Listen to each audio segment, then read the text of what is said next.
क्या शेयर बाजार में फिर लौट आया है डर? क्या अमेरिका और ईरान के बीच बढ़ता तनाव भारतीय निवेशकों की जेब पर भारी पड़ने वाला है? और आखिर मिडिल ईस्ट में बढ़ते संघर्ष का असर मुंबई से लेकर वॉल स्ट्रीट तक क्यों दिखाई दे रहा है?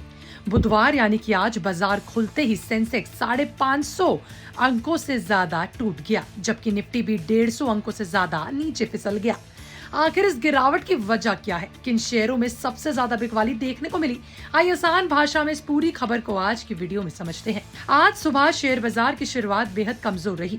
बाजार खुलते ही सेंसेक्स 550 अंक से ज्यादा टूटकर 77,600 के स्तर तक पहुंच गया। निफ्टी में करीबन 150 अंकों की गिरावट के साथ 24,220 के आसपास कारोबार करता दिखाई दिया। लगातार 4 दिनों की तेजी के बाद बाजार में आई इस गिरावट ने निवेशकों की चिंता बढ़ा दी। इस गिरावट की सबसे बड़ी वजह रही अमेरिका और ईरान के बीच फिर बढ़ता तनाव। स्ट्रेट ऑफ हॉर्मुज के आसपास बढ़ती सैन्य गतिविधियों ने वैश्विक बाजारों में डर का माहौल बना दिया है। यही कारण है कि निवेशकों ने जोखिम वाले एसेट से पूरी दूरी बनानी शुरू कर दी। स्ट्रेट ऑफ हॉर्मुज दुनिया के सबसे अहम तेल मार्गों में से एक है।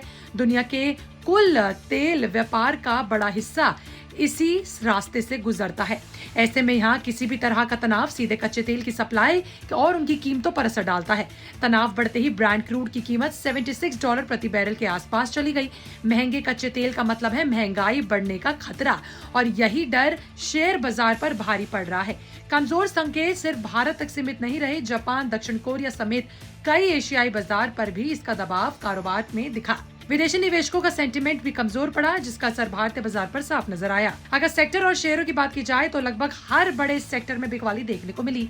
खबर लिखे जाने तक एयरलाइन सेक्टर में जो इंडिगो कंपनी है वो करीबन 1.80% के करीब टूटा। एशियन पेंट्स में 2.42% की गिरावट आई। रिलायंस इंडस्ट्रीज करीबन 2.10% फिसला, जबकि बजाज फाइनेंस 1.70% ITC 1.60% गिरा और महिंद्रा एंड महिंद्रा 1.50% की कमजोरी के साथ कारोबार करता दिखा। मिड कैप शेयरों में दबाव साफ नजर आया। हिंदुस्तान पेट्रोलियम यानी कि HPCL करीबन 3.60% तक टूट गया, जबकि अशोक लेलैंड में 2.60% की गिरावट देखने को मिली।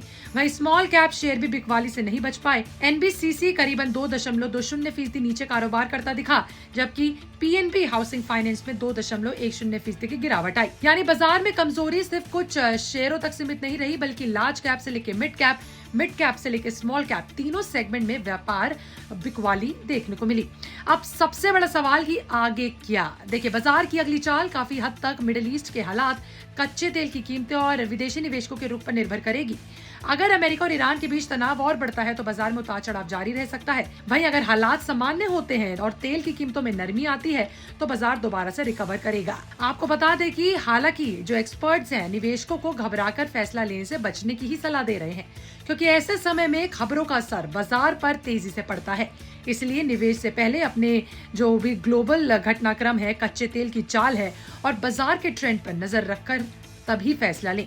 कुल मिलाकर बुधवार यानी कि आज की गिरावट के पीछे सबसे बड़ा कारण रहा अमेरिका और ईरान तनाव। इसके अलावा स्ट्रेट ऑफ हॉर्मुज को लेकर बड़ी चिंता और कच्चे तेल की कीमतों में आया उछाल।